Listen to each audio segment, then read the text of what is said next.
मी आता वाट बघतोय. आम्ही we are heading off to college station म्हणून वाट बघतोय. Okay okay okay. चला सुरू करूयात. हां, तर सगळ्यांचं आजच्या सेशनमध्ये हार्दिक स्वागत आहे. आपण आपल्या ग्रुपमधल्या मेंबर्सच्या आणि आपली जी कोलीड आहे सायली अमरापूरकर, आपल्या अचिव्हमेंट आपण सुरुवातीला सेलिब्रेट करत असतो. तर आज मला खूप आनंद होतो हे शेअर करायला की सायलीला त्यांच्या मिनिसोटा आणि ट्राय सिटी पोलीस आणि जॉईंट कम्युनिटी पोलीस पार्टनरशिपचा you make a difference award मिळालेला आहे. आणि तिला तिथल्या म्हणजे मिनिसोटाच्या एडिनाच्या चीफ टॉड मिल्बर यांनी चॅलेंज कॉइन देऊन तिचा गौरव केलेला आहे. तर आपल्या सगळ्यांकडून सायलीचं हार्दिक हार्दिक अभिनंदन. आणि सायलीनी ह्याच्यात दिले की हे जे आहे कम्युनिटी म्हणजे कम्युनिटी आणि पोलीस यांचं जॉईंट पार्टनरशिप असते की कम्युनिटीला जास्ती पोलिसांचा कसा सपोर्ट होऊ शकेल. तर हे आहे ते दुसऱ्यांनी नॉमिनेशन करून हा अवॉर्ड मिळत असतो. आणि हा सिव्हिलियन अवॉर्ड हा sees a symbol of trust, partnership and bridge building with those who protect our community. तर सायलीच्या सिन्सिअर, अतिशय काय म्हणतात ते हार्ड वर्किंग आणि एम्पॅथेटिक, केअरिंग अशा नेचरचं हे मिळालेलं प्रतीक आहे. तर सायली, तुझं सगळ्यांकडून हार्दिक हार्दिक अभिनंदन. थँक्यू पण थँक्यू अंजली. सगळ्यांना अनम्यूट करून जरा टाळ्या वाजवाया. खरंच कॉंग्रॅच्युलेशन सायली, खूप छान. Thank you thank you very much. Photo congrats Sayali, congrats. Thank you. मी मी वेगवेगळ्या याच्यात काम करत राहते. असं कधीतरी एकदम अचानक रेकग्निशन मिळालं की मला खूप म्हणजे I was surprise as well as happy की म्हणजे हे अप्रिशिएट केलं जातं. So thank you very much. Anjali, आपण आता सुरुवात करूयात. हो हो. तर आज आपण नेहमी आपल्या सेशनची सुरुवात एका ध्यानाने करत असतो. तर आज आपले जे गेस्ट आहेत सौ सोनाली जोग. सोनाली ती आपल्या कविता आणि काही लेख मला सादर करणार आहेत आज आपल्या सेशनमध्ये. आणि सुरुवातीचं जे ध्यान आहे ते सोनालीच घेणार आहे. सोनालीनी या वर्षाच्या सुरुवातीचा जानेवारीचा जो आपला पहिला सेशन झाला होता त्याच्यामध्ये तिने 2 कविता आणि एक लेख वाचून दाखवला होता आणि अतिशय त्याला खूप चांगला रिस्पॉन्स मिळाला होता. सोनाली आपल्या सगळ्यांना जवळजवळ परिचित आहे. अगदी रिसेंटली आत्ता काल रामनवमी झाली तेव्हा 9 दिवस सोनालीनी रामरक्षा स्तोत्र म्हणून रामरक्षातल्या एकेका श्लोकाचा अर्थ सांगून, त्याचा गोष्टी रूपाने त्याचा संदर्भ पुराणातला सांगून, त्याचा फिलॉसॉफिकल मिनिंग सांगून असं उत्स्फूर्त तिने 9 दिवस सगळ्यांना छान ते झूमवर समजून सांगितलं. त्याच्यानंतर तिचे अनेक इनिशिएटिव्ह सुरू असतात. त्याच्यामध्ये तिची बॅकग्राऊंडची थोडीशी ओळख द्यायची म्हणजे तिचं शिक्षण व्यावसायिक क्षेत्र संगणकाशी संबंधित आहे. 25 वर्षापूर्वी US मध्ये आल्यानंतर चिन्मय मिशन, स्वाध्याय परिवार, अद्वैत तत्वज्ञान शिकवणाऱ्या स्वरूप संप्रदाय तसंच इस्कॉन अशा विविध संप्रदायातून त्यांनी अनेक आपल्या प्राचीन ग्रंथांचा अभ्यास केला. परमार्थाची आवड जपलेली आहे. आणि सध्या आपले वेदांत भास्कर ही जी संस्था आहे कॅलिफोर्नियाची त्याचे ते अद्वैत वेदांताचे प्रचार आणि प्रसार करणारे आपले परमपूज्य मंगेश दादा फडके यांच्या त्या कृपांकित शिष्य आहेत. आणि अनेक प्रकारे आता दासबोध चा एक ग्रुप शिक्षण सुरू आहे. तर ते दासबोधामध्ये प्रत्येक समाज झाल्यानंतर अतिशय सोप्या शब्दामध्ये आणि सगळ्यांना समजेल अशा ह्याच्यामध्ये सोनाली नेहमी त्याचं सारांश किंवा समरी अशी सांगत असते. तर असं समाजामध्ये काही चांगलं काम करायची, आपले प्राचीन ग्रंथातलं आपलं तत्वज्ञान नीट अभ्यासून ते लोकांपुढे मांडण्यासाठी सतत व्हॉलेंटिअर करणाऱ्या आणि त्याचबरोबर ते आपण फ्लायर आजचं जे केलेलं त्याच्यातली जी चित्र आहेत ती सोनालीने स्वतः काढलेली आहेत. तसंच वेगवेगळ्या आर्ट्स आणि कला क्षेत्रांमध्ये सोनाली खूप कॉन्ट्रीब्युशन करत असते. आणि सोनालीच्या कविता आणि तिचं लेखन हेही खूप श्रवणी असतं. तर आता विदाऊट फर्दर ड्यू आपण सोनालीला विनंती करूयात की तिने सुरुवातीचं थोडंसं मेडिटेशन घेऊन कविता वाचनाला सुरुवात करावी. खूप वेलकम खूप सोनाली. धन्यवाद अंजली. सर्वप्रथम तुझं खूप खूप धन्यवाद की तू मला खूप प्रोत्साहन दिलंस आजच्या या कार्यक्रमामध्ये येऊन कविता वाचन करण्याकरता. आणि एवढी लांबलचक ज्या ज्या गोष्टी सांगितल्या तेव्हा मला दासबोधातलं सकळ करणे जगदीशाचे आठवत होतं. तर ते खरंच आपलं काहीच हे नसतं. खरं आपलं मानुषाने काही क्रेडिट घेण्याचं कारण नाही, सगळं भगवंताची कृपाच आहे.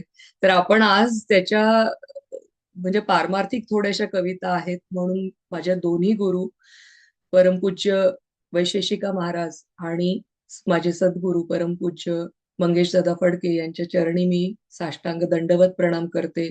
तसंच या पारमार्थिक प्रवासात ज्यांनी कोणी मला मार्गदर्शन दिले त्या सगळ्यांचे मी खूप मनापासून धन्यवाद देते आणि सगळ्यांना साष्टांग नमस्कार करून तसेच इथे जमलेल्या तुम्ही सगळ्या श्रोत्यांना प्रेमपूर्वक नमस्कार करून सुरुवात करते. तर सुरुवातीला एक छोटं ध्यान घेऊ आणि ध्यानात तुम्ही असतानाच मी माझी पहिली कविता वाचू इच्छिते. मग त्यानंतर आपण 2-3 कवितेनंतर थोडासा ब्रेक घेऊ. तुम्हाला काही आवडलं असेल तर नक्की शेअर करा. तर अशा प्रकारे आजचा जास्त कविता असं खूप मला काव्यात्मक आणि यमक वगैरे जमतं असं नाहीये, पण मला भगवंताबद्दल लिहायला आवडतं म्हणून मग मी ते जे काही लिहिलंय ते तुमच्या पुढे आज सादर करते. खूप खूप धन्यवाद. तर आता ध्यानाकरता शांत स्वच्छ जागी स्थिर बसा. डोळे मिटून घ्या.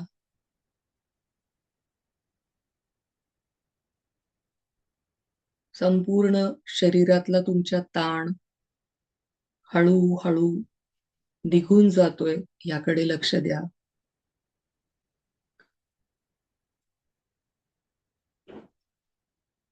सर्व अंग शिथिल करा, रिलॅक्स करा.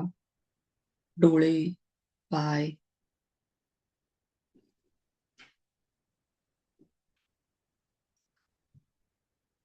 आता संपूर्ण लक्ष श्वासोश्वासावर न्या.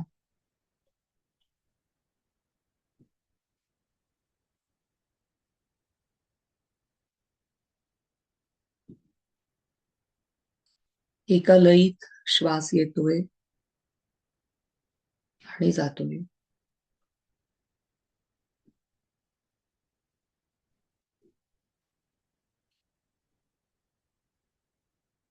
श्वास घेताना कृष्ण आणि श्वास सोडताना गोविंद असा मनात जप करा.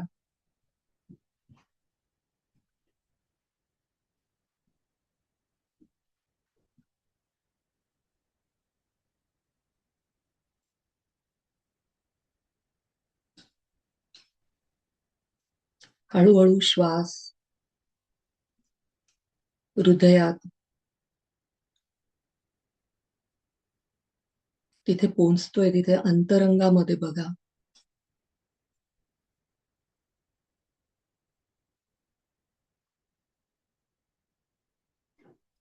अंतरंगात वृंदावन आहे.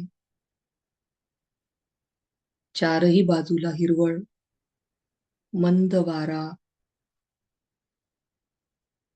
यमुना नदी,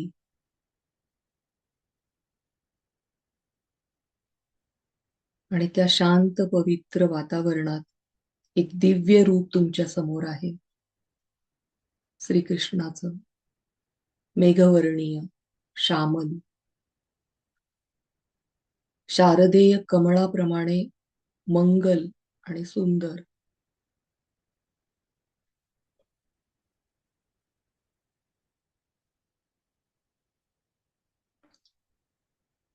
आता लक्ष कृष्णाच्या सुंदर कोमल चरणांवर द्या.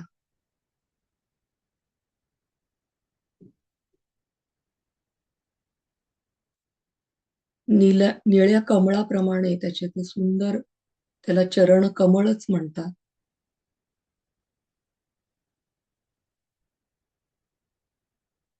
त्या चरणांवरती मन स्थिर करा.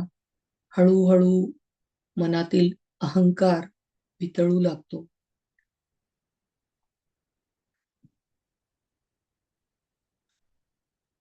नुपूर आणि फुलांनी ते चरण सजवले आहेत.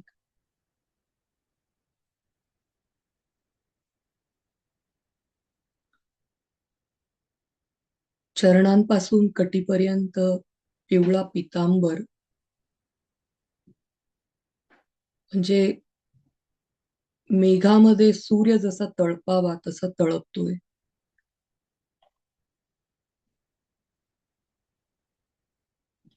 त्यावर लांब वैजंती माळा उठून दिसतीये.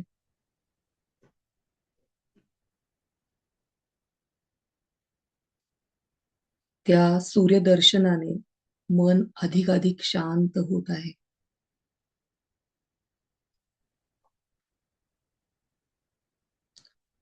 कटी भागावर हिरवा शेला बांधला आहे. फुलांच्या माळांनी त्याला सुशोभित केले आहे.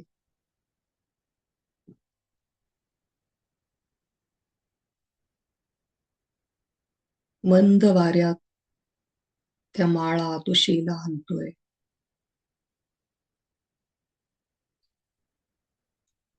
तर त्याची सुंदर नाभी, विशाल वक्षस्थळ, कंठ आणि मध्यभागी श्रीलक्ष्मीचे निवासस्थान आहे. त्यावर श्रीवत्स चिन्ह शोभतय. त्या हृदयात अपार प्रेम आणि करुणा आहे, तुमच्यासाठी, माझ्यासाठी, सर्वांसाठी.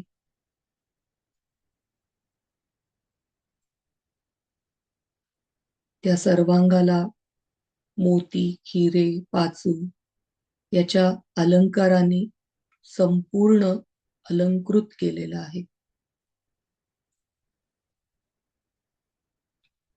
निळ्या आकाशात रंगीबेरंगी तारे चमकावेत तसे ते त्या कृष्णवर्णीय शरीरावर शोभून दिसत आहेत.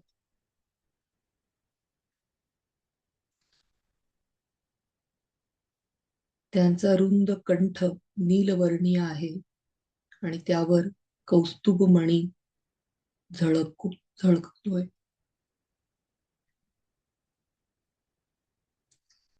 आजानुबाहू आणि कोमल करांमध्ये मुरली आहे.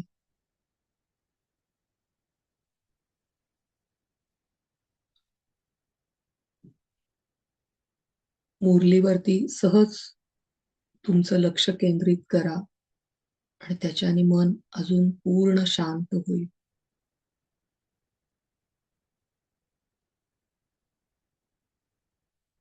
आता कृष्णाच्या मुखाचे दर्शन.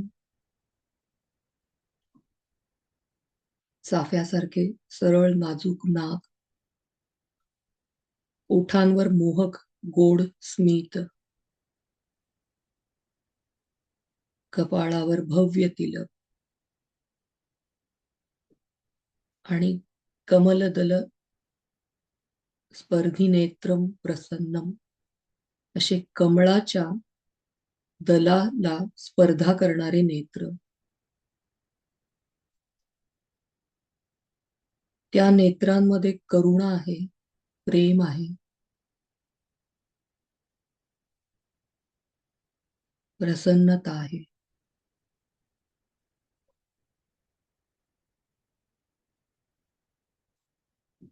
आनंद स्वरूप श्रीकृष्णाच्या आनंदाचा अनुभव, यामुळे ती प्रसन्नता आहे.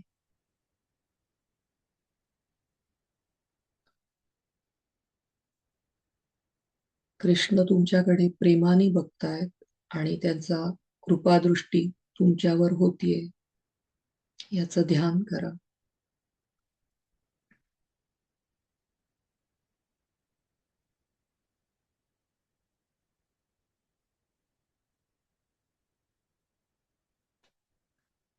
रम्य कृष्ण किनारी बैसुनी, कृष्ण केशव खुणवी मजला. रम्य कृष्ण किनारी बैसुनी, कृष्ण केशव खुणवी मजला. कृष्ण आभाळ, कृष्ण धरणी, कृष्ण कमळ साक्षी तयाला. कृष्ण कटाक्ष पडता मजवर, कृष्ण कटाक्ष पडता मजवर. कृष्ण कृपेत नाहून गेले, कृष्ण रंगी सखी मी रंगले. कृष्ण कृष्ण कणकण झाले. कृष्ण श्वास श्वासात मिसळला. कृष्ण श्वास श्वासात मिसळला. कृष्ण अंतरी हळुवार उतरला. कृष्ण कृष्ण नाद अनाहत. कृष्णात एक रूप झाला. कृष्ण भाव कंठी दाटला. कृष्ण भाव कंठी दाटला. कृष्ण रोम रोमात फुलला. कृष्ण गात्रांवर मी गोंदला. कृष्ण डोळ्यातून ओघळला. त्या कृष्ण किनारी बैसुनी कृष्ण प्रेम आळविते राधा. कृष्णमयी सखी मी झाले. मज झाली कृष्ण बाधा. मज झाली कृष्ण बाधा. नमस्कार. ही माझी पहिली कविता होती. या कवितेमध्ये कृष्ण हा शब्द प्रत्येक ओळीमध्ये असावा अशी माझी इच्छा होती आणि प्रत्येक कडव्यामध्ये तो एका वेगळ्या अर्थाने घेतलाय. पहिल्या कडव्यामध्ये कृष्ण वर्ण म्हणून घेतलाय. कृष्ण शब्दाचा वापर हा कृष्ण वर्ण म्हणून आहे. तर दुसऱ्या कडव्यामध्ये सगुण साकार कृष्ण आहे. त्यानंतर निर्गुण निराकाराकडे आपण हळूहळू जातोय. त्यामुळे ईश्वर रूपी कृष्ण, निर्गुण निराकार रूप कृष्ण. तर त्यामुळे हे धारणा, ध्यान आणि समाधी आणि समाधीमध्ये असतानाचे अष्टभाव असं सगळं सांगणारी ही कविता आहे. तर वरकरणी आपण बघितली तर ही एक माधुर्य प्रेम दाखवणारी कविता वाटते.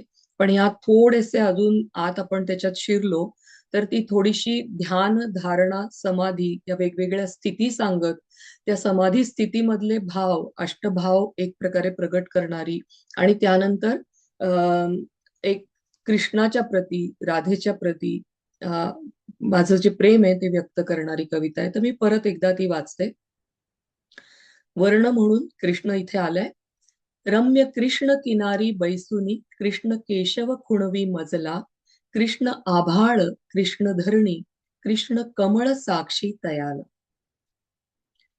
कृष्ण कटाक्ष पडता मजवर कृष्ण कृपेत नाहून गेले. कृष्ण रंगी सखी मी रंगले. कृष्ण कृष्ण कणकण झाले. आता निर्गुण निराकार कृष्ण इथं. कृष्ण श्वास श्वासात मिसळला. कृष्ण अंतरी हळुवार उतरला. कृष्ण कृष्ण नाद अनाहत. कृष्णात एक रूप झाला.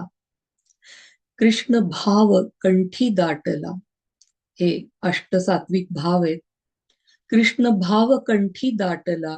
कृष्ण रोम रोमात फुलला. कृष्ण गात्रांवर मी गोंदला. कृष्ण डोळ्यातून ओघळला. त्या कृष्ण किनारी बैसुनी कृष्ण प्रेम आळविते राधा. कृष्णमयी सखी मी झाले. मज झाली कृष्ण बाधा. मज झाली कृष्ण बाधा. यानंतर एक हलकी फुलकी कविता आहे अगदी. बऱ्याचदा हा जो आपण आता बघितला भाव तर तो अगदीच परमार्थ क्षेत्रामध्ये तुम्ही म्हणजे अंतिम जे मिळवण्यासारखं आहे तो भाव होता. पण अगदी सुरुवातीला जेव्हा मी भगवद्गीता वाचायला सुरुवात केली आणि माझी खूप इच्छा होती की सगळ्यांनी ती शिकावी, ऐकावी आणि मी उत्साहात त्यांना ती दाखवायला जायचे. तर बऱ्याचदा लोकांना वाटसे खूप वेगवेगळ्या प्रकारे प्रतिक्रिया असायची की अरे ही भगवद्गीता आम्हाला आमच्या आयुष्यात उतरवता येणार नाही आणि खूप गमतीशीर लोक त्याबद्दल सांगायचे. तर ही थोडी अशी हलकी फुलकी आणि गमतीशीर कविता आहे. तर लोकांनी भगवद्गीता न वाचण्याबद्दल दिलेले एक वेगवेगळे कारण म्हणा किंवा ती मी माझ्या आयुष्यात न उतरवू शकत नाही याबद्दल दिलेले कारण आणि त्याला दिलेलं कृष्णाने उत्तर अशी ही कविता आहे. माझ्या मनात येतो तसा साऱ्यांचा हाच प्रश्न असणार. माझ्या मनात येतो तसा साऱ्यांचा हाच प्रश्न असणार. गीता कशी आम्हाला आयुष्यात उतरवता येणार. अर्जुनाचं बरं होतं हो, कृष्ण प्रत्यक्ष सांगणार. अर्जुनाचं बरं होतं हो, कृष्ण प्रत्यक्ष सांगणार. आमच्या कर्माची कोडी वाचून का सुटणार. आम्हाला सारथी नसतो कुणी रथ हाकण्यासाठी. आम्हाला सारथी नसतो कुणी रथ हाकण्यासाठी. आम्हीच सांभाळतो सगळ्या तारेवरच्या कसरती. इथे समोर उभा दुर्योधन आणि धृतराष्ट्र असतो मनात. इथे समोर उभा दुर्योधन आणि धृतराष्ट्र असतो मनात, बाहेर बाण सोडायचे की युद्ध करायचे आत. आता एक साक्षी भाव हा शब्द मी गेल्या 2-4 वर्षात तर खूप ऐकते, की साक्षी भाव म्हणजे अगदी तटस्थपणे आपल्या सगळ्या दुःखांकडे, भावनांकडे बघा. तर त्यावरती असं लिहिलंय, की दुसऱ्यांना लागलं तरी हळवा होणारा स्वभाव, दुसऱ्याला लागलं तरी हळवा होणारा स्वभाव, स्वतःच्या वेदना पाहताना कसा ठेवू साक्षी भाव. आहेत सगळी प्रेम करणारी, मग मीही पडते प्रेमात. आहेत सगळी प्रेम करणारी, मग मीही पडते प्रेमात. तो दिसत नाही कुठे, कसा ठेवू त्याच्यावर विश्वास. मग यावर उत्तर कृष्ण असं देतो, हसून कृष्ण म्हणतो, चल सुरुवातीपासून करू सुरुवात. हसून कृष्ण म्हणतो, चल सुरुवातीपासून करू सुरुवात. कोणी दिला पहिला श्वास, कोणी फुंकले प्राण तुझ्यात. अरे बीज होतीस पोटात तेव्हाही मी सांभाळत होतो, बीज होतीस पोटात तेव्हाही मी सांभाळत होतो, अन्न पचवून घास भरवत तुला हळूहळू वाढवत होतो. आणि हो, एका गर्भातून दुसऱ्या गर्भात सारथी मीच असतो, एका गर्भातून दुसऱ्या गर्भात सारथी मीच असतो. युद्ध बाहेरचं असो वा आतलं, लढायला शक्ती मीच देतो. तुझ्या हिताचे मार्ग तुला पावलो पावली दाखवतो, तुझ्या हिताचे मार्ग तुला पावलो पावली दाखवतो. कारण सारखी आपल्याला एक कंप्लेंट असते, की तिथे कृष्ण होता त्याला सांगायला, इथे कोण आहे मला सांगायला. तर तुझ्या हिताचे मार्ग अंतर्मनातून कृष्ण पावलो पावली दाखवतो. पण अर्जुनासारखा ऐकायला तू कधीच तत्पर नसतो. तरीही दुःख कमी करण्या रोज फुंकर घालतो, तरीही दुःख कमी करण्या रोज फुंकर घालतो. राजा असो वा रंक, तुला सुखाची झोप पुरवतो. झोप ही अशी स्थिती आहे की जिथे आपण सगळे सगळे आपले दुःख, सगळं काही विसरून जातो. म्हणून माझे गुरु मंगेश दादा म्हणतात, की झोप प्रत्येक प्राण्याला भगवंताने दिली आहे, की ती त्याच्यावर एक कृपा केली आहे. त्यावेळेला तो शांत असतो, सगळ्या दुःखांपासून त्याची थोड्या वेळ का होईना सुटका होते. त्यामुळे तरीही दुःख कमी करण्या रोज फुंकर घालतो. राजा असो वा रंक, तुला सुखाची झोप पुरवतो.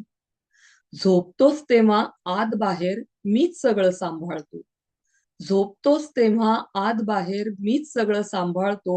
डोळे उघडताच तत्परतेने हिशोबही तुझा मांडतो. देतो उन्हात ऊब, अन्नात चव अन पाण्यातील गोडी. देतो उन्हात ऊब, अन्नात चव अन पाण्यातील गोडी. श्वासातील लय, हृदयातील काटे चालवतो हर घडी.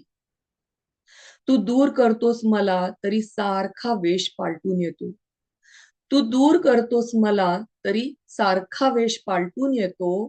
तुला सुखरूप करायला दिनरात मीच उतावीळ असतो. माझं खरं निष्काम प्रेम, माझं खरं निष्काम प्रेम तुझ्याकडून काहीच नको. तृप्त आहे मी अरे, मला तुझं पत्र पुष्प फळही नको. तप त्याग आणि योग अशा मोठमोठ्या गप्पा मारतो, तप त्याग आणि योग अशा मोठमोठ्या गप्पा मारतो. अंतरात शोधत नाही आणि बाहेर तरी मी कुठे सापडतो. माझ्या अस्तित्वावर शंका घेत तू गीता तोंडपाठ करतोस, माझ्या अस्तित्वावर शंका घेत तू गीता तोंडपाठ करतोस. अजब निर्मिती माझी तू, तरीही मी प्रेमच करतो, तरीही मी प्रेमच करतो आणि रोज तुझा रथ हाकतो. तर असे हे कृष्णाचे बापरे, काय सुंदर कविता आहे सोनाली. किती डीप आहे. ह्या एका कवितेवर तू अख्खं सेशन करू शकतेस. Oh my God, thank you. Thank you. Very nice. अप्रतिम अप्रतिम शब्दांचा भंडार खरंय, आहे हे. खरंच आहे. हो हो एका कविते संबंध तू आम्हाला शिकवलंस. खूपच छान, खूपच छान. पण आपण नेहमी गीता वाचतो, पण आपण कृष्णाच्या दृष्टिकोनातनं कधी विचार नव्हता केला आणि तुम्ही तो इतका सुंदर मांडलाय. Oh my God. खरी गीतेपेक्षा ही कविता वाचावी लोकांनी, मग गीता वाचावी. अरे बापरे, नाही, ती हो भगवंताचेच आहेत हे सगळे शब्दही त्याचेच आहेत. चालेल, आपण आता एक पुढची बघूया. आपल्याकडे जेव्हा गणपती येतात किंवा ही कविता माझा अनुभवच आहे. एकदा कृष्ण आणि राधा यांची मूर्ती घेऊन एक भक्त माझ्याकडे येणार होते आणि तुम्ही पण त्याला रिलेट करू शकता, कारण की जेव्हा तुमच्याकडे सुद्धा गणपती येतात तर तेव्हा आपल्याला इतका उत्साह असतो की ती मूर्ती आपल्या घरी येणार किंवा तो अर्चा विग्रह असं म्हणतात त्याला. तर तेव्हाचा तो आनंद आणि तो आनंद म्हणजे एक प्रकारची ती तयारीही आहे आणि ती तयारी करता करता जेव्हा एक प्रकारे हे आपल्या मनात येतं की मूर्ती येतीये पण भगवंत सगळीकडे आहे, तर ते दर्शवणारी ही कविता आहे. आज देव येणार घरी, डोळ्यात प्रतिमा तरळली. आज देव येणार घरी, डोळ्यात प्रतिमा तरळली. दिवे उजळले दारी अन हृदयी प्रसन्नता भरली. तोरण गुढी दारी हसली, शबरीची स्मृती जागली. तोरण गुढी दारी हसली, शबरीची स्मृती जागली. जणू वनातून राम येती, अशी ओढ अंतरी दाटली. स्वच्छ देव्हारा सजला, स्वच्छ देव्हारा सजला. अंगणी रांगोळी खुलली. वाट पाहताना अंतरी भक्ती डोळ्यातून ओघळली. फुले फळे रचून ठेवली, उटी चंदन वाटी सजली. खीर पुरी भोग मांडुनी, दक्षिणा सुवर्ण झळकली. क्षणभर निवांत बसता, चिंतन धारा उमटली. आता महत्वाचा थोडासा भाग आहे. क्षणभर निवांत बसता, चिंतन धारा उमटली. कोण येणार आज दारी, मूर्ती की चेतना त्यातली. देश काल त्याला न बांधे, मर्यादा कुणी न घातली. त्यात बुडती लोकसृष्टी, ब्रह्मांडी सत्ता व्यापली. अंतःकरण उघडले, भेदरेखा विरघळली. अंतःकरण उघडले, भेदरेखा विरघळली. माझ्यात चैतन्य तुझेच, घरभर प्रभा दरवळली. वाट संपली विग्रहाची, एकरूपता जाणवली. वाट संपली विग्रहाची, एकरूपता जाणवली. तुझी सर्वत्र पसरलेली निराकार छबी हसली. तुझी सर्वत्र पसरलेली निराकार छबी हसली. तर अशी ही कविता. यानंतर अजून एक कविता घेते आणि मग आपण छोटासा ब्रेक घेऊया. असा हा सगळा परमार्थाचा अनुभव येण्यासाठी आपल्या सगळ्यांना माहिती इथे असलेल्या बऱ्याच जणांनी अनुभवलं असेल की या सगळ्या प्रवासामध्ये गुरूंचे इतके अनन्यसाधारण महात्म्य आहे म्हणा किंवा महत्व आहे की त्यांच्या वाणीवरच जो साधक आहे तो परमार्थामध्ये थोडीफार जी काही प्रगती करतो ती फक्त त्या गुरूंच्या कृपेमुळे, त्यांच्या वाणीवरती विश्वास ठेवून. तर ही कविता जी आहे ती आधी बाह्य जगात आपल्याला काय काय एक प्रकारे या संसारामध्ये येणाऱ्या सगळ्या गोष्टी याच्यामध्ये वर्णन केलेल्या आहेत आणि मग पुढे गुरुच्या वाणीवरती विश्वास ठेवून कशी ती चालत पार करते हे सगळा भवसागर, अशी ती कविता आहे. तर डोंबाऱ्याच्या खेळातली ती मुलगी असते, तर तसं काहीतरी असं माझ्या डोक्यात होतं हे लिहित असताना की एका छोट्या बारीक दोरीवरनं ती चालते. इथे तर मी अगदी रेशम दोर म्हणली, म्हणजे ती अतिशय बारीक आणि अगदी लहान अशी ती वाट आहे आणि त्याच्यावरती ती डोंबाऱ्याच्या खेळात चालणारी मुलगी चालतीये. हिंदीत आहे ही कविता, तर ही ऐकूया आपण. कैसे जाऊं कृष्णनगर. परत इथे कृष्णनगर असा काव्यात्मक शब्द आहे. कृष्णनगर असं काही नाहीये खरं. वृंदावन असतं, वैकुंठ असतं, भक्तांकरता तेच तिथेच जाणं महत्वाचं असतं. पण जे अद्वैतामध्ये एकरूपता किंवा आपल्या अंतरंगात जाणं असा एक भाव असतो. पण इथे कृष्णनगर हा एक असा शब्द वापरलाय. कैसे जाऊं कृष्णनगर, ये राह बड़ी ही मुश्किल है. नीचे आग का दरिया है और रेशम डोर पे चलना है. मखमल डोर पग को चुभे, कर्मों के जख्म और छाले है. मखमल डोर पग को चुभे, कर्मों के जख्म और छाले है. रसिया त्रिगुणों की हाथ बांधे, मन पर वासना की बोरियां है, आंखों पर पट्टी मोह की, आंखों पर पट्टी मोह की, घनघोर अंधेरा छाया है, अहम ने कसकर बांध धैर्य को कमजोर बनाया है। आकर्षण के तूफानों में वजूद सदैव डगमगाता है, आकर्षण के तूफानों में वजूद सदैव डगमगाता है, क्रोध की तपती धूप सताए, एक कदम उठाना मुश्किल है। एक आस है गुरु की वाणी, एक आस है गुरु की वाणी, जो कहे कृष्ण शरण जाना है, भवसागर को पार करना है, तो कृष्ण नाम ही सहारा है। श्रवण कीर्तन कर श्रद्धा से, श्रवण कीर्तन कर श्रद्धा से, स्मरण नमन भी करना है, आएंगे कृष्ण एक दिन, अटूट विश्वास पर चलना है।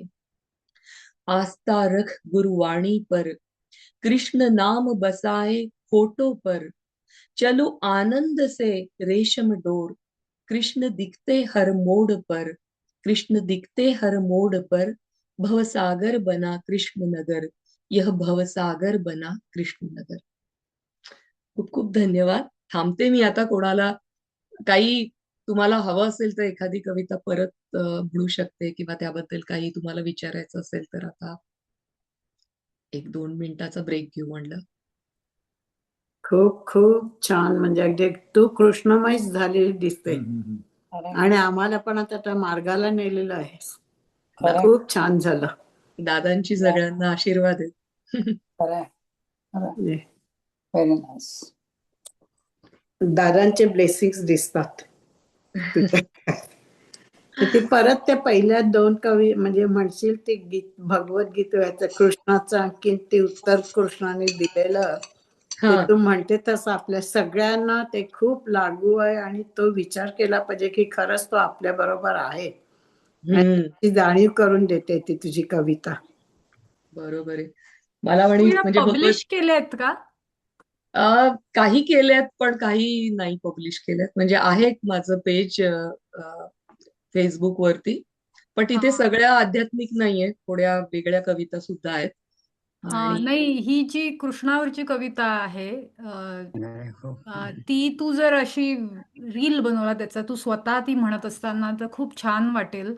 कारण ते ऐकायला छान वाटते. लिहिलेली माहित नाही किती लोक वाचतात, पण ऐकायला खूप छान वाटतं. काही काही कविता आहेत माझ्या युट्यूब चॅनल वरती, पण मी आता परत व्यवस्थित जरा करून टाकेन. पण खूप खूप धन्यवाद. म्हणजे तुम्ही आवडीने ऐकताय, त्याच्यात मला खूप आनंद मिळतोय. एक विचारू का? हो हो. हा, कवितेच्या हे सगळं येतोय कुठून? कसं आलं तुला? कशी त्यात एवढी डुंबलीस तू? म्हणजे अध्यात्माची तशी आधीपासून आईकडे बाबांकडे दोन्हीकडे तशी परंपरा आहे, त्यामुळे आवड नेहमी होती. कविता माझी लहान बहीण ऍक्च्युली खूपच सुंदर कविता करते, तर तिच्या कविता बघून थोड्याशा काहीतरी लिहायचा प्रयत्न सुरू केला. तर अजूनही तिच्या समोर माझ्या कविता म्हणजे काही तशा यमक किंवा त्या कवितेच्या ह्याच्यात बसणाऱ्या नाहीयेत, पण भाव सगळा जो आहे तो या अभ्यास करून आणि गुरूंची कृपा आहे, कृष्णाची कृपा आहे, तशा येतात, सुचतात, तशा लिहिते मी. पण कधी लिहिण्याकरता जे एक व्याकरण किंवा काय ते असं शिकले नाहीये, त्यामुळे थोड्या मुक्त छंदात जास्त आहेत कविता. ते कशाची जरूर नाहीये, तुझा भावच महत्वाचा आहे. तुझा भावच तो बोलतो. सुंदर, थँक्यू. खूप छान, खूप छान. मला आता एक प्रश्न हा आहे की हा तुम्ही जी हिंदी कविता केली ती तर अप्रतिमच होती, कारण हिंदीचे शब्द खूप महत्वाचे असतात आणि तुम्ही हिंदी खूप उच्च दर्जाचीच वापरली आहे. सो तुम्ही हिंदी शिकलात, कारण मी जरी हिंदी शिकले तरी मी कितवी मला वाटते 5वी 6वी 7वी 8वी वगैरे शिकलेली असेल. म्हणजे हिंदी काही माझी प्रमुख भाषा नाहीये. त्यामुळे हिंदीमध्ये तर मी साधं संभाषण सुद्धा नाही करायला धजत. पण तुम्ही कविता केली. तुमचं तुम्ही खूप धैर्यवान आहात. आणि छत्रपती खूपच छान होतं. हा. Especially the Hindi one, I enjoyed it a lot. Thank you so much. खूपच या म्हणजे कौतुकास्पद गोष्ट आहे की जी भाषा माझ्या दृष्टीने तरी म्हणजे की तुमची ती पहिली भाषा नसणारच माझ्या मते. So it just creditable. खूप खूप धन्यवाद. मी छत्रपती संभाजीनगर इथे राहते, म्हणजे तिथली आहे मी. तर लहानपणापासून आम्ही हिंदी खूप प्रचारात आहे तिथे. सगळे बोलताना एरवी हिंदीतच जास्त बोलतात, त्यामुळे हिंदी थोडीफार ती ऐकलेली, अ, ती इथे वापरली आहे. तर सोनाली, आता तू एक हा ती जी दुसरी कविता वाचलीस ज्याच्यात परमार्थाचा हम्म. अभ्यास करताना येणाऱ्या शंका आणि त्याच्यावरती कृष्णाचं उत्तर, ती खूप आवडली. छान. मला हो पण का? म्हणजे खूप खूप धन्यवाद. तेच मी म्हटलं ती परत ती म्हण. मी चालेल एकदा, दोन्ही अजून एक पण. लेख आहेत आणि थोड्याशा कविता झाल्या की हा. परत एकदा शेवटी ती वाचते. हा लेख आहे आता एक, हे लेख म्हणजे असंच माझे अनुभव आहेत ते एकत्रित करून थोडे लिहिलेत. भगवंताची भक्ती असो वा ज्ञान मार्गातील साधना, दोन्ही मार्गाचे साध्य आणि साधन एकच आहे. भगवंताचे अखंड स्मरण करणे आणि त्या अनुसंधानात राहणे. भगवंताची कृपा आपल्यावर सदैव आहे याची जाणीव होऊनही त्याचे सतत स्मरण ठेवणे आपल्यासाठी कठीण होते. आणि ते सोपे व्हावे म्हणूनच की काय, पण बहुतेक लहानपणी त्याच करता आपल्यावरती संस्काराचा वर्षाव केला जातो. सकाळी उठल्यावर कराग्रे म्हणा, जमिनीवर पाय ठेवण्यापूर्वी समुद्र वसने देवी, आंघोळीच्या वेळी काही अथर्व शीर्ष, संध्याकाळी रामरक्षा. तर याशिवाय मराठी शाळेमध्ये भगवद्गीता, मनाचे श्लोक, असे अनेक संस्कृत श्लोक मी शिकले आणि आपण सगळे शिकत असतो. पण बहुतेक वेळी त्याचा अर्थ समजलेला नसतो आणि तो अर्थ न समजता ते केवळ यांत्रिकपणे म्हणले गेल्याने त्याची गोडी लागत नाही आणि हळूहळू संस्कार पुसट होत जातात आणि मग भगवंताची आठवणही नकळत कमी होत जाते. पुढे आपली मुले झाली की त्यांच्यावर संस्कार करावे म्हणून परत आईला विचारणे, गुगल करून अर्थ शोधणे, अशी धडपड सुरू होते. अर्थ कळल्यावर आपण काय सोडून दिलं याची थोडी खंतही वाटते. पण आता ते सगळे सवयीचे नसल्याने परत आपल्या दिवसाचा भाग म्हणून आयुष्यात आणणे कठीण वाटते. अशा वेळी संतांच्या सहवासाचे महत्व वारंवार आपण ऐकतो, पण तो योगही फार पुण्य करूनच मिळतो.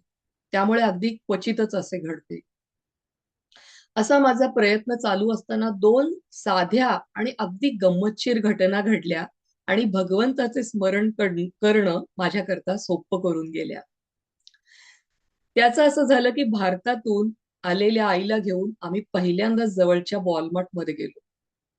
दाराजवळ येताच आपोआप काचेचे दार उघडले. त्या क्षणी आईच्या चेहऱ्यावर एक विलक्षण प्रसन्नता आणि आनंद उमटला. आई हसत म्हणाली, अगं, वसुदेवानी जेव्हा श्रीकृष्णाला टोपलीत घालून कंसाच्या कारागृहाच्या दाराशी आणले ना, तेव्हा दारं आपोआप उघडली होती. असेच असतील नाही? त्या क्षणात तिच्या मनात भगवंताचा जन्म, त्याची लीला जिवंत झाली. आपोआप उघडणारे दार जे वाचले ते प्रत्यक्ष आज ती बघत होती. त्यानंतर जवळजवळ 3 महिने जेव्हा जेव्हा दुकानाच्या स्वयंचलित दारातून आम्ही आत गेलो, तेव्हा प्रत्येक वेळी आईचा प्रसन्न चेहरा मी आवर्जून बघायचे आणि प्रत्येक वेळी तिच्या आणि माझ्या अंतःकरणात कृष्ण जन्म व्हायचा. ती भारतात परत गेल्यावरही कित्येक वर्ष दुकानाचे दार ओलांडताना तिचे बोल आठवायचे आणि मी कारागृहातील कृष्ण घेऊन दार ओलांडायचे. तशीच आणखीन एक अजून गंमतशीर घटना तेव्हा घडली. आईला येऊन जेमतेम 2-3 महिने झाले होते. एकदा बाहेर खूप बर्फ पडला. खिडकीतून आम्ही पांढरे बर्फाचे ते सौंदर्य बघत बसलो होतो. आईला मात्र बाहेर जाऊन बर्फ पाहण्याची खूप उत्सुकता होती. मला लहान बाळ असल्याने मला तिच्याबरोबर बाहेर जाता येत नव्हतं आणि थंडीचा त्रास, अनोळखी देश या काळजीने मला तिलाही बाहेर पाठवता येत नव्हतं. पण तिची उत्सुकता पाहून शेवटी नाईलाजाने मी तिला म्हणलं, ठीक आहे, तू जा. मी खिडकीतून तिच्याकडे बघत बसले. दूर मुले स्नोमॅन वगैरे करत होती. आपल्या अपार्टमेंट समोर एक मोठं मोकळं मैदान होतं आणि त्या जागेत मला आईने खूप बर्फ गोळा करताना आई दिसली. मला गंमत वाटली. मला वाटलं आता तिचं स्नोमॅनही बघूया. पण हळूहळू तिने महादेवाची एक मोठी पिंड तयार केली. इतकी सुंदर आणि भव्य पिंड पाहून मला आश्चर्य आणि आनंद दोन्ही खूप झाले. आईच्या चेहऱ्यावरती समाधान होते. मग आई वर आली. आई म्हणाली, "अगं, उत्तरेकडील देवळात अशीच बर्फाची पिंड आहे म्हणे. आपल्याला कुठे जाणं होतं, म्हणून बर्फ बघून महादेवाची पिंड करावी वाटली." आम्ही रोज सकाळपासून पर्यंत त्या महादेवाचे भक्तिभावाने दर्शन घेत होतो आणि तब्बल महिनाभर ती पिंड कोणीही हलवली नाही किंवा मोडली नाही. हवामानही असे होते की ती लवकर वितळलीही नाही. आईच्या भोळ्या भाविक कृतीत भगवंताचे स्मरण सतत असायचे आणि तिच्याबरोबर मलाही त्याच्या स्मरणाचा आनंद मिळत होता. पुढेही अजून बरेच साधक आयुष्यात आले आणि अनेक प्रसंगातून भगवंत पाहायला शिकून गेले. पण या 2 घटना मनाच्या कोपऱ्यात कायम जागा करून राहिल्या. नमस्कार. तर great great very nice very nice. Very nice. अप्रतिम. खूप धन्यवाद. म्हणजे आईच्या आठवणी येतात, पण तू वेगळ्या रूपाने आम्हाला सगळं सांगितलं. बरोबर. खरंच आहे. Very nice. स्मरणीय. Nice nice. मी एक सांगू इच्छिते. एक वचन आठवलं की जे जे पाहिले भूत ते ते मानी भगवंत, अशी त्या आईची अवस्था असली पाहिजे. आणि ते तुमच्यातही सगळं झिरपलंय खूप चांगल्या पद्धतीने, आणि त्याचा हा आविष्कार आहे असं मला एक आई म्हणून सांगावंसं वाटतं. खूप खूप धन्यवाद. आज Very आहे true. आई Very आई true. आणि माझे सासू सासरे दोघही आहेत. त्यामुळे मला त्यांना खूप आनंद होत असेल आता. हो खरंय. खरं. Very nice. मला गंमत ह्या गोष्टीची वाटते की जसं लहान मुलांना समुद्रावर नेलं की त्यांना किल्ला करावासा वाटतो किंवा त्याच्यावरती झेंडा लावावा असं वाटतो, आणि तुमच्या आईची धार्मिकता आणि सात्विकता त्यांनी केलेल्या ते पिंडीतून कळते. खरंय. पिंड करायला काही डोकं नाही लागत किंवा कलात्मकता असण्याची गरज नाही, पण आध्यात्मिक जो त्यांचा जी बैठक आहे मनाची ती त्यातनं दिसली. खरंय. फारच सुंदर. म्हणजे फारच सुंदर. लहान मुलाला काय, इव्हन तरुणांना सुद्धा, आपल्या वयाच्या लोकांना सुद्धा असं डोक्यात येणार नाही पटकन जाऊन की हो ओ ना. त्यांनी स्नोमॅन केला मी पण करते, किंवा खरंय. मी फार तर किल्ला करते. मी समुद्रावरती गेल्यानंतर वाळूच्या ज्या गोष्टी करायची त्या मी बर्फाच्या करीन, पण शंकराची पिंडी करायची. हो ना, हो ना. खरंय. खरंय. सोनाली खूप छान. छान. आणि मला ते वॉलमार्टचं दार उघडलं ते पण मला हो ग. खूप भावलं. म्हणजे आपण रोजच्या दिवसाला असे कितीतरी अनुभव घेतो, पण जसं आता अंजलीताई म्हणाल्या की आपली ती बैठक नसते त्या पर्स्पेक्टिव्ह मधून आपण बघत नाही, त्या लेन्स मधून, म्हणून असं विचार येत नाही. पण किती सुंदर कल्पना आहे. खरंय. मला एक शेअर करावं वाटतं. आणि आता मगाशी नंदा अमरापूरकर, ती माझी आई आहे, ती मुंबईहून जॉईन झाली, तिने तुला सांगितलं, ती इथे आली होती तेव्हा तिची एक गोष्ट मी सांगते. तिला आठवते की नाही माहित नाही. आमच्या इथे, म्हणजे मी ज्या एरियात राहते, असंच ती वॉकला जायची नेहमी. आणि आमच्या एरियाचं नाव डुई हिल असं आहे, DEWEY हिल असं. तर तिथे कशी छान पार्टी लावली आहे. तर ती म्हणाली, हे तुमचं देवी हिल आहे ना, देवी हिल. मला कळलंच नाही काय म्हणते. मग माझ्या लक्षात आलं तिथे डुईचं देवी केलंय ते. त्याचीच आठवण आली मला की ते बरोबर आपण आपले संदर्भ शोधतो. बरोबर. Very nice. आईचे संस्कार आहेत हम्म. आणि त्यामुळे वेळोवेळी पदोपदी कृष्ण बघायला तिने शिकवलंय. परत very nice. Very nice Sonali. तर असा हा आध्यात्मिक अनघाताई, सॉरी. नाही नाही, हे कुठून सर्व आलं ह्याचं उत्तर मिळालं. अप्रतिम अप्रतिम. खूप खूप धन्यवाद.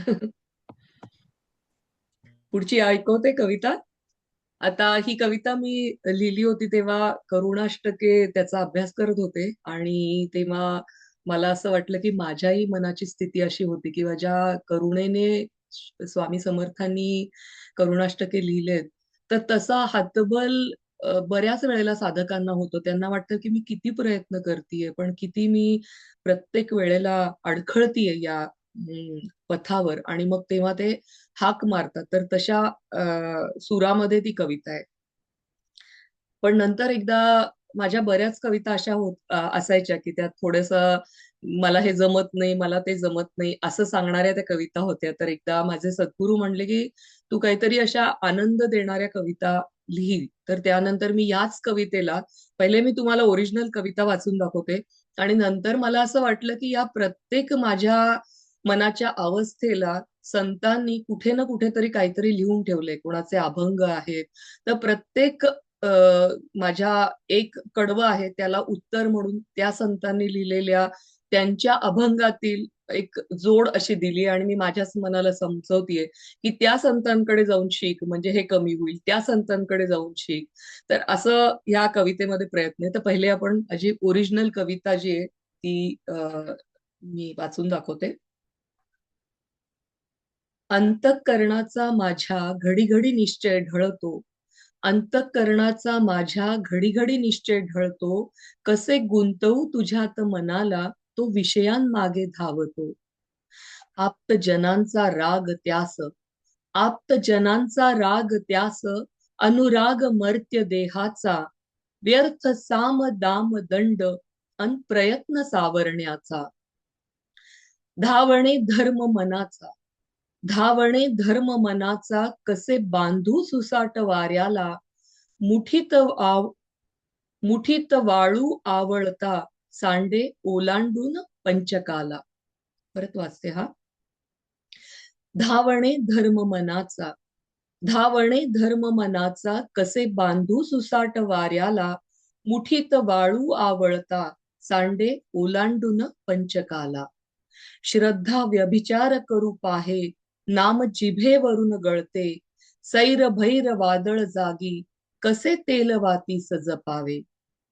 मी एकाकी झुंजते रे, पुढे बळकट इंद्रिये उभी, मी एकाकी झुंजते रे, पुढे बळकट इंद्रिये उभी, प्रयत्न अपुरे पडती धाव रे, ऋषिकेशा हो सारथी.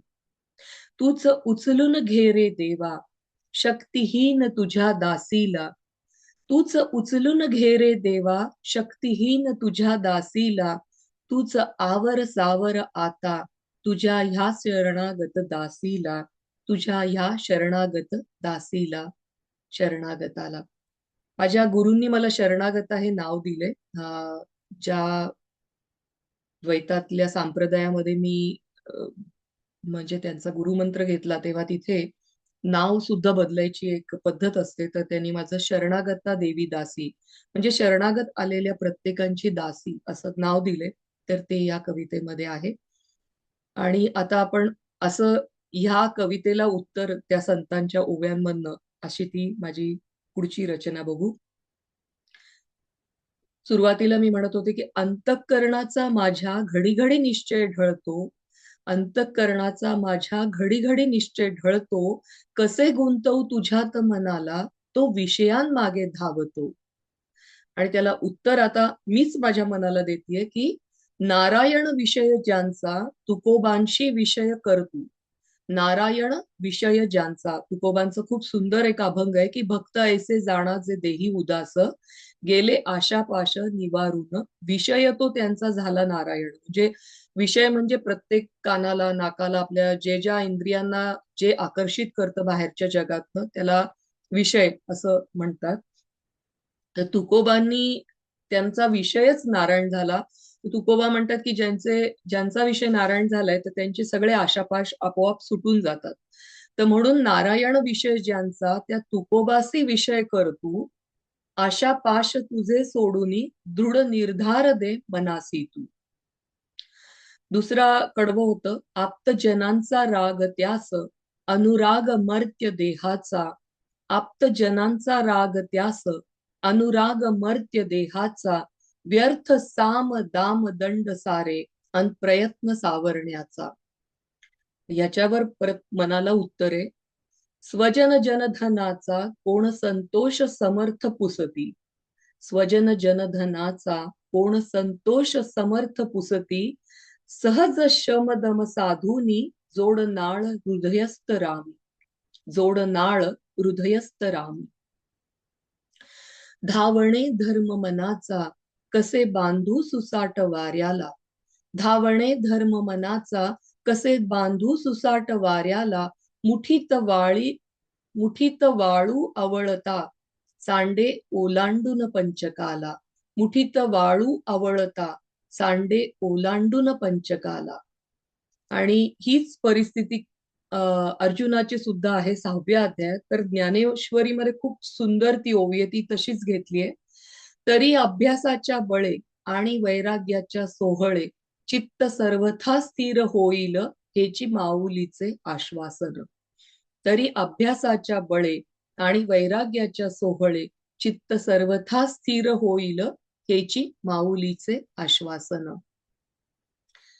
पुढचं होतं, श्रद्धा व्यभिचार करू पाहे नाम जिभेवरून गळते. सैर भैर वादळ जागी तेल वातीस कसे जपावे.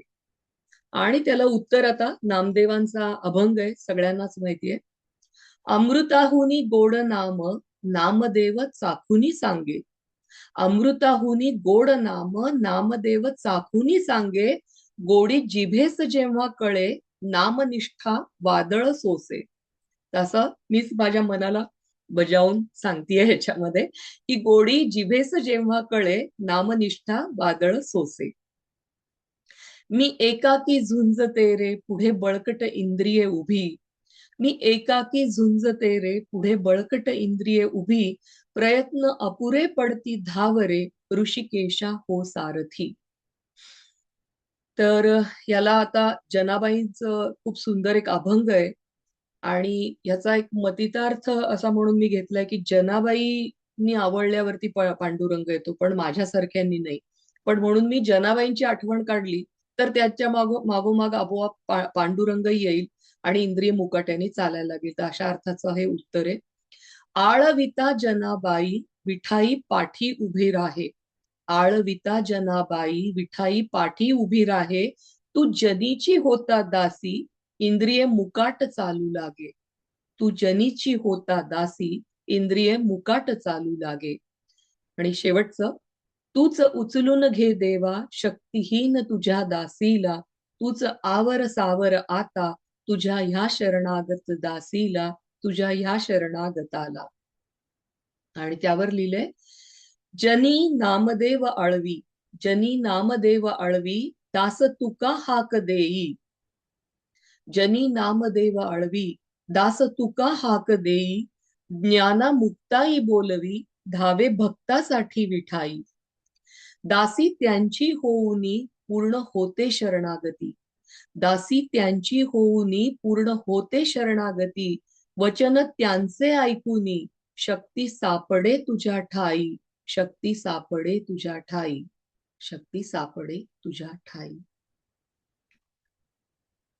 अशी ही ती करुणाष्टक आणि त्यावरचे माझ्याच एक छंद होता. मलाच वाटलं की आपण रडगाणं एवढं करण्यापेक्षा ज्या संतांनी आपल्याला इतकं काय काय सुंदर वेगवेगळ्या चरित्रातून वेगवेगळ्या अभंगातून इतकं छान शिकवलंय, तर त्याचाच वापर किंवा तेच शिक्षण आपणच आपल्या मनाला द्यावं म्हणून मी ही अशी कविता परत एकदा ती लिहिली.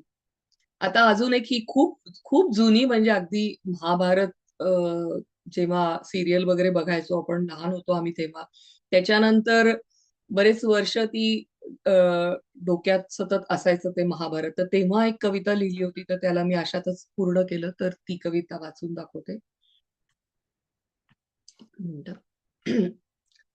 महाभारत बघताना वेळोवेळी हे जाणवलं.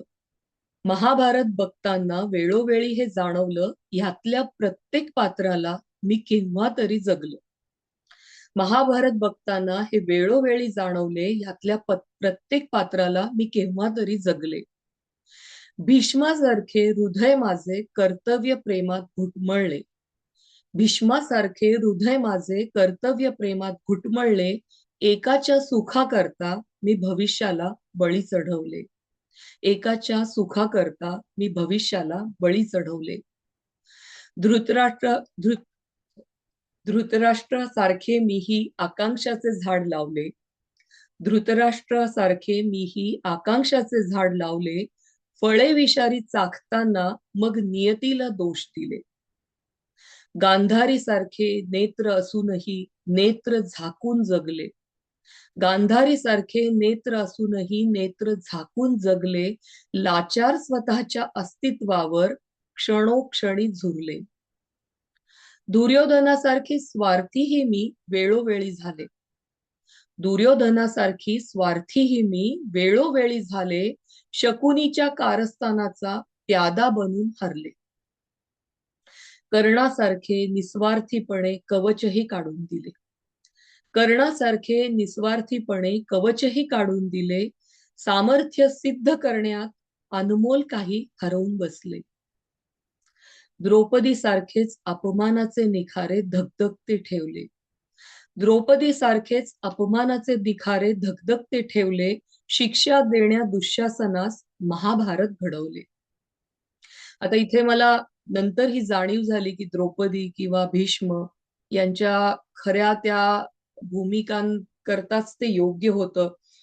तर पण तेवढी समज तेव्हा नव्हती जेव्हा ही पहिल्यांदा कविता मी लिहिली आणि ती तशीच राहू दिली मी. परत एकदा. द्रौपदी सारखे अपमानाचे निखारे धगधगते ठेवले. शिक्षा देण्या दुःशासनास महाभारत घडवले. अर्जुनासारखी मी आपताना पाहून निशस्त्रही झाले. अर्जुनासारखी मी आपताना पाहून निशस्त्रही झाले. ऐन युद्धाच्या प्रसंगी कर्माच्या गुंत्यात अडकले. श्रीकृष्णाच्या गीतेतही ओळखीचे काही भासले. श्रीकृष्णाच्या गीतेतही ओळखीचे काही भासले. अंतरंगातून खोल कधीतरी मी हेच होते ऐकले. अंतरंगातून खोल कधीतरी मी हेच होते ऐकले. महाभारतातल्या प्रत्येक पात्रास मी क्षणोक्षणी जगले. महाभारतातल्या प्रत्येक पात्रास मी क्षणोक्षणी जगले. हरत जिंकत पुन्हा पुन्हा कुरुक्षेत्रावर येत राहिले. युग लोटली जन्म गेले तरी युद्ध कधीच न संपले. युग लोटली जन्म गेले तरी युद्ध कधीच न संपले. पण महत्व ह्यालाच मी कोणास आदर्श मानले. महत्व ह्यालाच की मी कोणास आदर्श मानले. कोणाविरुद्ध आणि कोणासोबत मी हे युद्ध लढले. कोणाविरुद्ध आणि कोणासोबत मी हे युद्ध लढले. आयुष्याचे युद्ध लढले. थांबूया इथे. 1-2 मिनिटं ब्रेक घेते कारण खूप जण अगं अप्रतिम अप्रतिम अप्रतिम. तू थोडक्यात संबंध भारत समोर आमच्या उभं केलंस. फारच सुंदर. धन्यवाद. आणि तू ते तू युद्ध ही आपण रोजच्या दिवसाला लढतोच आहोत. हे किती सुंदर शब्दात तू मांडलंयस. अगं ही धन्यवाद. BMMच्या कन्व्हेन्शनला तू ही कविता पाठव त्याच्या मासिकाकरता. बर, नक्की जरूर अगदी पाठवेन. नक्की पाठव. अगदी फार हा. अप्रतिम आहे.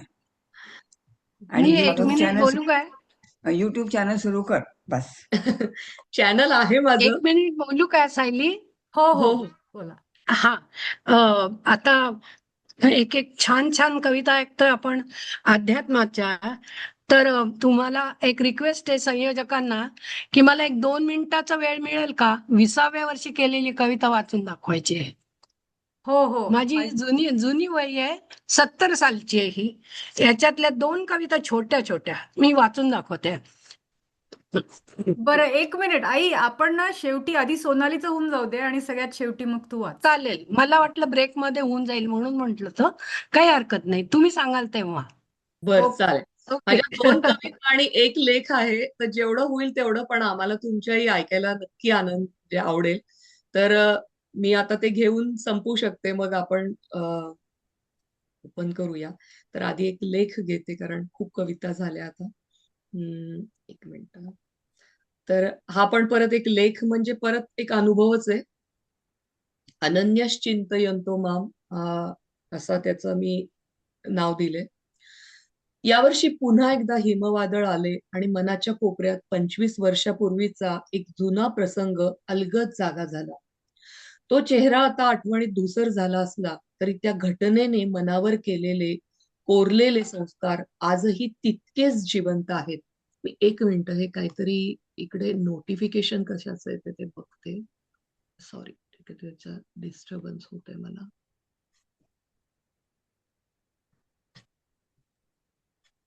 हे कॉमेंट्स येत आहेत मधून मधून ते का? हा, मला वाटते माझं जीमेल चालू आहे, तर ते जीमेलचे अच्छा. नोटिफिकेशन असं वाटते. मी बंद केलंय, बघूया. परत सुरू करते. यावर्षी पुन्हा एकदा हिमवादळ आले आणि मनाच्या कोपऱ्यात 25 वर्षापूर्वीचा एक जुना प्रसंग अलगद जागा झाला. तो चेहरा आता आठवणीत धूसर झाला असला तरी त्या घटनेने मनावर कोरलेले संस्कार आजही तितकेच जिवंत आहेत. आणि दरवेळी अशा हिमवादळात ते अधिक ठळकपणे समोर येतात. त्यावेळी आम्हाला अमेरिकेत येऊन अवघे 3 महिनेच झाले होते. नवीन देश, नवीन माणसे, नवीन भाषा, नवे नियम आणि सगळ्यात महत्वाचे म्हणजे या अनोळखी भूमीत कशा प्रकारची संकट असू शकतात याचीही नीट कल्पना नव्हती. अशाच काळात आमच्यावर एक संकट ओढावलं. घरापासून सुमारे 100 मैल दूर असलेल्या फिलाडेल्फिया एअरपोर्टवरती आज आई पोहोचणार होती. तिला आणायला जायचे होते. पण नेमका आदल्या दिवशी सकाळपासून बर्फ पडायला सुरुवात झाली आणि पाहता पाहता चहूकडे 4-5 फूट बर्फ चाचला. अगदी निघताना बर्फ थांबला, त्यामुळे आम्ही निघालो. मनात हलकीशी भीती आणि ओठांवरती भगवंताचं नाव घेत मी आणि रणजित निघालो. रस्ता समजण्यासाठी त्यावेळी डायरेक्शन्सचे प्रिंटआउट आणि रस्त्याचे नकाशे दाखवणारे पुस्तक एवढीच साधनं होती. कारण तेव्हा स्मार्टफोन नव्हते, ब्लॅकबेरी वगैरे फार कमी जणांकडे असायचा. वायफायचा शोध लागलेला नव्हता, त्यामुळे जीपीएस देखील फार प्रचलित नव्हते. त्यामुळे दिशा दाखवण्यासाठी नकाशे आणि त्या प्रिंटआउट्स. सुरुवातीचे काही मैल व्यवस्थित पार पडले. हायवे साफ होते, त्यामुळे मनाला थोडासा दिलासा मिळाला. क्षणभर मला मॅप वाचताना काहीतरी गडबड झाली आणि एक एक्झिट आमचा चुकला. त्या चुकीने आम्हाला थेट अनोळखी लोकल रस्त्यावर आणून उभी केले. बर्फामुळे रस्ता आणि आजूबाजूचा मोकळा परिसर यात फारच काही फरकच नव्हता आणि काही कळेनासच झालं. थोड्याच वेळात पुन्हा जोरदार हिमवर्षाव सुरू झाला, वारा सुटला आणि समोरचे दृश्य अधिकच धुसर झाले. रस्त्यावरती स्पष्ट दिसणारे रस्ते आता बाहेर बघितल्यावरती काहीच दिसत नव्हते. एकही खूण नव्हती, गाडी नव्हती. काय करावं, कुठे जावं काहीच कळत नव्हतं.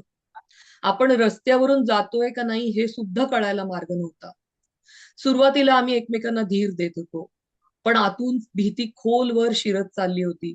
हळूहळू हळूहळू शब्दही कमी झाले, शांतता दाटली आणि मनातून भगवंताचा धावा सुरू झाला.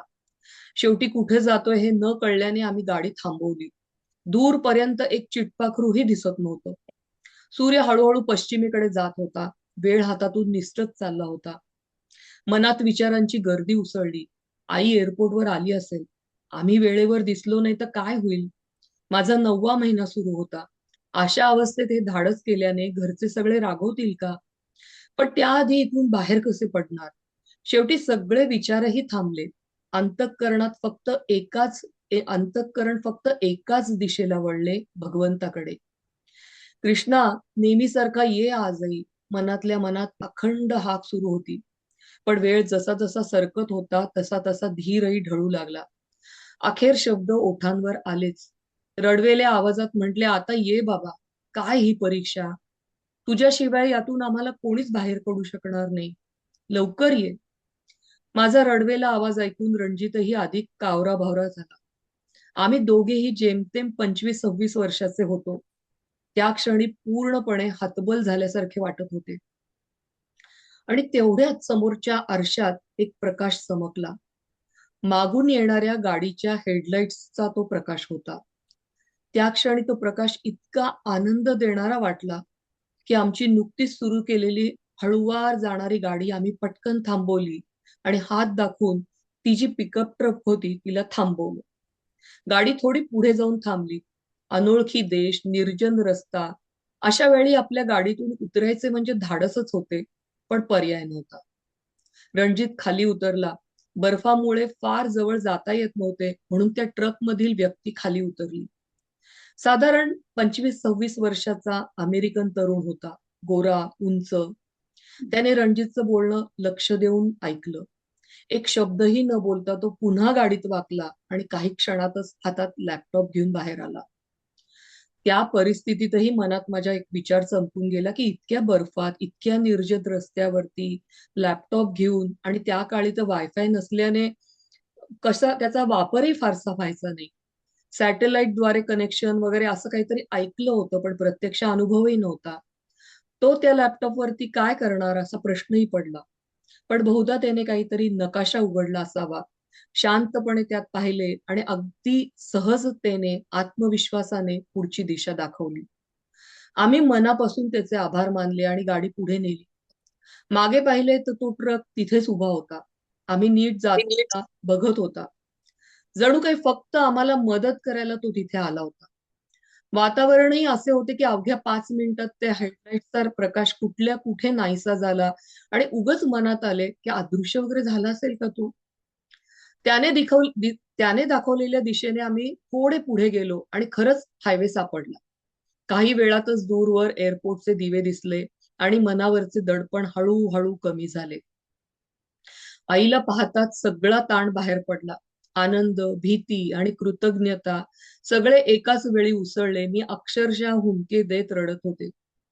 परतीच्या प्रवासात आई पांढऱ्या शुभ्र बर्फाकडे आनंदाने बघत होती, पण माझ्या मनात मात्र त्या सौंदर्याविषयी काहीच कौतुक राहिलं नव्हतं. मनात एकच श्लोक सारखा घोळत होता, अनन्यश्च चिंतयन्तो माम.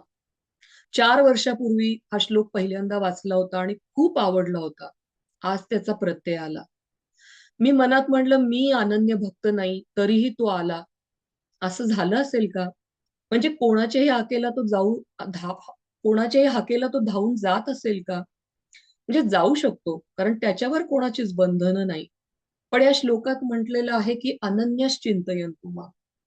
आणि मग उगीच एकानंतर एक इतक्या गोष्टी आठवत होत्या की या श्लोकातील अहम या शब्दावरती ओरखडा मारणारा तो एक ब्राह्मण, त्याची सुद्धा गोष्ट आठवली. आणि मी मनात त्या सगळ्या श्लोकाबद्दल विचार करत करत आम्ही घरी पोहोचलो. तो तरुण त्या रात्री भगवंताने पाठवलेला मार्गदर्शक असावा असे अनेकांना वाटले, पण मला आजही ठामपणे वाटते तो प्रत्यक्ष भगवंतच होता. त्या वादळात मला रस्ता सापडला नाही, पण विश्वास मात्र कायमचा सापडला. मागील 25 वर्षात आयुष्याने अनेक वळणं घेतली, अनेक वादळ दाखवली. कधी तो मदतीला धावून आला, कधी नाही. पण प्रत्येक अनुभवाने त्याच्याबद्दलची कृतज्ञता मात्र अधिकच दृढ होत गेली. कारण त्याच्या नसण्यातही तो असतो, हेही पुढे कळत गेलं. धन्यवाद. खूप छान. हा एक 25 वर्षापूर्वीचा हा एक अनुभव होता. त्या एक छोटीशी कविता ऐकवते आणि किंवा आपण किती वेळ आहे, एकच ऐकवते. एक उर्दूची पण होती, पण ती मला वाटलं फार अशी जमली नाहीये. तर एक कविता वाचते, उर्दू किंवा हिंदी, उर्दू किंवा मराठी, सांगा तुम्ही त्याच्यावरती. एकच आहे शेवटची आता. उर्दू दोन्ही चालेल ना? उर्दू चालेल. उर्दू चालेल का? ठीक आहे. छोटीशी आणि मला फार येत नाही उर्दू, पण ते शब्द सुद्धा मी घेऊन सापडून असे तयार केलेली आहे. तर मागणीच आहे, प्रार्थनाच आहे, पण उर्दूची शैली इतकी वेगळी आहे की ही प्रार्थनेमध्ये थोडासा अहंकार असा वाटू शकतो. कारण एरवी आपण ज्या कविता लिहितो तर त्याच्यात अगदी शरणागत भाव किंवा अत्यंत आपण असे काय म्हणतात त्याला, हातबल होऊन मागणं मागतो. पण ह्यातलं मागणं खूप वेगळ्या प्रकारचं आहे, सुंदर आहे, त्याची एक सुंदरता वेगळीच आहे. मैं तेरी दीवानी हूँ ए खुदा, मैं तेरी दीवानी हूँ ए खुदा, मुझ पे नजरे इनायत कर दे. तेरा इख्तियार हो इस नाचीज पे, ये मेरी दुआ कबूल कर ले. तर इख्तियार म्हणजे अधिकार, इनायत म्हणजे कृपा. तर माझ्यावर कृपा कर आणि माझ्यावर तुझाच अधिकार आहे, तर माझी एक प्रार्थना ऐक, असा तो त्याचा अर्थ आहे. मैं तेरी दीवानी हूँ ए खुदा, मुझ पे नजरे इनायत कर दे. तेरा इख्तियार हो इस नाचीज पे, ये मेरी दुआ कबूल कर ले. मुझे जुस्तजू रहे तेरी ही, जुस्तजू म्हणजे शोध. मुझे जुस्तजू रहे तेरी ही, जज्ब तुझसे जजीब तेरा ही हो. मुझे जुस्तजू रहे तेरी ही, जज्ब तुझसे जजीब तेरा ही हो, मेरी हर जुम्बिश तुझे पाने की हो, बस इतनी सी दुआ कबूल कर ले. याच्यामध्ये म्हणजे मला नेहमी तुझ्या प्रती माझी इच्छा असो, माझं प्रेम, माझ्या भावना सगळ्या तुझ्या प्रती असो, मला तुझंच आकर्षण असो, असं सगळं मागितलंय. आणि मला म्हणजे हे सगळं असं असू दे, ही माझी छोटीशी प्रार्थना. आणि आता शेवटचं कडवं ते थोडंसं याच्यात महत्वाचं असतं. तेरा ख्याल तेरा सजदा, सजदा म्हणजे वाकून आपण जे नमस्कार करतो तसा. तेरा ख्याल तेरा सजदा तेरी इबादत तेरी ही इत्तिजा हो, तेरा ख्याल तेरा सजदा तेरी इबादत तेरी ही इत्तिजा हो, मेरे वजूद में तू ही तू हो, कि मुझे देख जमाना तुझे याद कर ले, बस इतनी सी दुआ कबूल कर ले, बस इतनी सी दुआ कबूल कर ले. तर ह्या एका वाह! प्रार्थनेबरोबर मी संपवते, की खूप माझी इच्छा आहे की मला बघून भगवंताची आठवण हो सगळ्यांना, अशी एवढीची मी प्रार्थना भगवंताकडे आणि केली. झालीये ती. धन्यवाद. खरंय. खूप खूप धन्यवाद. खूपच सुंदर. मला मी एक थांबते. सुचवावं असं वाटतंय की त्यांच्या कवितांमध्ये किंवा बहुतेक काव्यांमध्ये, म्हणजे ते धार्मिक असलं तरी, ते अं, कवयित्रीचं किंवा जे लेखक असतात त्यांचं नाव घालतात. तुम्ही नाही घातलं तुमचं नाव. मला माझं आशा एक होती की शेवटच्या कडव्यात तुम्ही तुमचं नाव घालणार. मी एकाच कवितेत केलं, ते म्हणजे शरणागता असं नाव घातलं. हा, कारण मला तेच खूप प्रिय आहे माझं नाव. हा. पण नाही पण काही अंजली ताई, तिने हो. आताच सांगितलं की तिच्या प्रत्येक काव्यातून आणि याच्यातून आपल्याला कृष्ण बघितल्याचाच भास हो, आणि तिच्याशी Correct, बोलताना आणि तिला correct. बघूनही आपल्याला कृष्ण हम्म. भेटल्याचाच भास हो, आणि तो झाला ना. हो हो, राईट. कबूल कबूल. खूप खूप धन्यवाद मनापासून. तुम्ही आला आणि कौतुकाने हे सगळं ऐकलं, तुमचा एवढा अमूल्य वेळ दिला. तर खूप ऋणी आहे मी BMM ची, मेडिटेशन टीमची आणि अंजलीची, आणि सगळ्या जमलेल्या, म्हणजे भारतातून सगळे जमले आहेत. मला खूप आनंद होतोय, सगळे माझ्या ओळखीचे नातेवाईक सगळे आलेत. तर खूप खूप धन्यवाद. आणि सगळ्यांना कृष्ण भेटो अशी कृष्णाच्या चरणी प्रार्थना करते. आणि आज जे काही मी लिहिलं आहे थोडंफार, तेही सगळं मी कृष्णाला अर्पण करते. मी बोलू का अंजली? आणि सायली, हा, नगाताई बोला. हा. अगं सोनाली, तू आमची ऋणी नाहीस, आम्ही तुझे ऋणी आहोत. खरंय. हम्म. तू इतकं सुंदर देवदर्शन घडवलंस आणि अप्रतिम, म्हणजे त्याच्या तुझ्या भक्तीमध्ये आम्हालाच नेलं सध्या आजपर्यंत. तर आम्हीच तुझे ऋणी आहोत सगळे. नमस्कार. धन्यवाद नगाते. आणि खूप खूप सोनाली, धन्यवाद. तू म्हणजे कशी, काय म्हणतात ना, अशी कवी करणं म्हणजे कविता लिहिणाऱ्यातलं असं नाही, तुझे जे भाव होते ते म्हणजे तू खरंच सगळी मीरा राधा सगळं तुझ्यात दाखवलंस आणि कृष्ण दाखवलास. हम्म. Very very true. अगदी. तर आपण कार्यक्रम संपायच्या आधी, जसं माझी आई मुंबईहून जॉईन झाली आणि तिची इच्छा आहे, तिने 20व्या वर्षी लिहिलेल्या 2 कविता वाचून दाखवायची, कारण आता सोनालीचं ऐकून तिला काहीतरी आठवलेलं दिसतंय. तर आपण त्या पटकन ऐकू आणि मग आजच्या कार्यक्रमाची सांगता करू. आई, तू आता बोलू शकतेस. आधी मी सोनालीचं खूप कौतुक करते. औरंगाबादची ही मुलगी आहे, पण एवढ्या लहान मुलीच्या अंतःकरणात एवढा भक्तिभाव आहे, ते समक्ष प्रत्येक शब्दातून आणि तुझ्या चर्येवरून सुद्धा लक्षात येतं. ही आजकाल खूप दुर्मिळ असणारी गोष्ट आहे आणि ते आम्हाला पाहायला मिळालं. आम्ही धन्य झालो. तर आपल्या मनात जे असतं ते कवितेत उमटतं. तर तसं अतिशय तरुण असताना कॉलेजमध्ये लिहिलेली कविता आहे, पण त्याही वेळेला कुठेतरी काही होतं ते ह्याच्यात आलेलं आहे. तर मी फक्त एक मजा म्हणून थोडस वाचते. की ही जी पहिली छोटी कविता आहे त्याचं नाव आहे प्रेम. ते वय तेच होतं माझं आणि अवस्थाही तीच होती.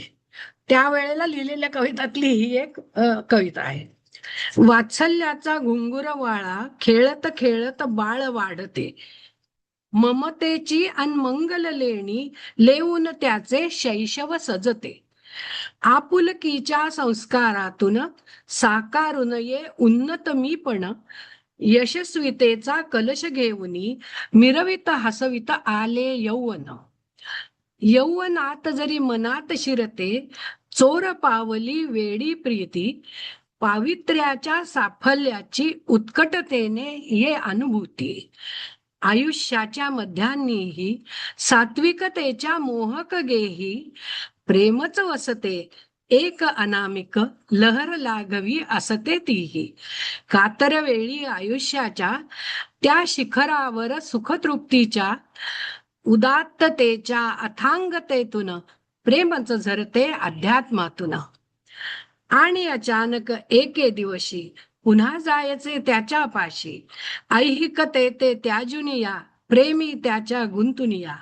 पुन्हा एकदा तसले जीवन, तेच शैशव तेच यौवन, तेच सारखे चक्र फिरावे, शाश्वत काही कधी न उरावे. अंती एकच शाश्वत नेम, उत्पत्ती स्थिती लय हे प्रेम. ह्या प्रेमाची अनंत रूपे, एकच त्याचे असते नाव. बाकी सारी नश्वर माया, श्रेष्ठ प्रेम हा स्थायी भाव. बाकी सारी नश्वर माया, श्रेष्ठ प्रेम हा स्थायी भाव. ही एक आहे. आणि दुसरी ऐकून तुम्ही जराशा हसाल. हसू नका मला. या गोष्टीचं नाव आहे सावळ्या. सॉरी, कवितेचं नाव आहे सावळ्या. भुकेला बघतो तुला तुकड्यात भाकरीच्या, भुकेला बघतो तुला तुकड्यात भाकरीच्या, तहानेल्या दिससी तू घोटात रे शीतलाच्या. म्हणजे पाण्याच्या. तहानेल्या दिससी तू घोटात रे शीतलाच्या, पोरका बघतो तुला स्वरूपात माऊलीच्या. पोरका बघतो तुला स्वरूपात माऊलीच्या, श्रमलेल्या दिससी तू रूपात रे साऊलीच्या. माळ्याने बघावे तुझ फुलात पानात, योगियांना भेटसी तू रानात वनात. नृत्यांगना बघे तुला रुमझुम घुंगुरात, नृत्यांगना बघे तुला रुमझुम घुंगुरात. कवीजना दिससी रे स्वप्न क्षण भंगुरात. कुणी पाहती तुझला अमूर्तशा अध्यात्मात, कुणी पाहती तुझला अमूर्तशा अध्यात्मात. कुणा सापडशी देवा अतृप्तशा अनकामात. अशांत जीवाला दिसे देवत्व शांतीत, अशांत जीवाला दिसे देवत्व शांतीत. अज्ञानी शोधिती तुला देहाच्या मातीत, अज्ञानी शोधिती तुला देहाच्या मातीत. तेवतांना ज्योती माझ्या भक्तीच्या दीपात, तेवतांना भक्ती माझ्या तेवतांना ज्योती माझ्या भक्तीच्या दीपात. दिससी सावळ्या माझ्या पतीच्या रूपात, माझ्या पतीच्या रूपात. वा, मस्त. खूपच फारच छान. सुंदर, खूपच सुंदर. वय वर्षे 20 होता, 20. खूपच छान. सोनाली, माझा आवाज येतोय का? हो, येतोय. माझ्या सासूबाई आहेत. खूप सुंदर, खूप सुंदर. मी आणि बाबा अगदी मंत्रमुग्ध झालोय. खूप धन्यवाद. खरंच सुंदर. आणि आपल्या घरात एवढी उंची कविता ऐकतीये, फार आवडलं एकदम. सगळीकडनं सगळे ऐकतायत. मावशा आहेत, बनू, सगळेजण ऐकतायत.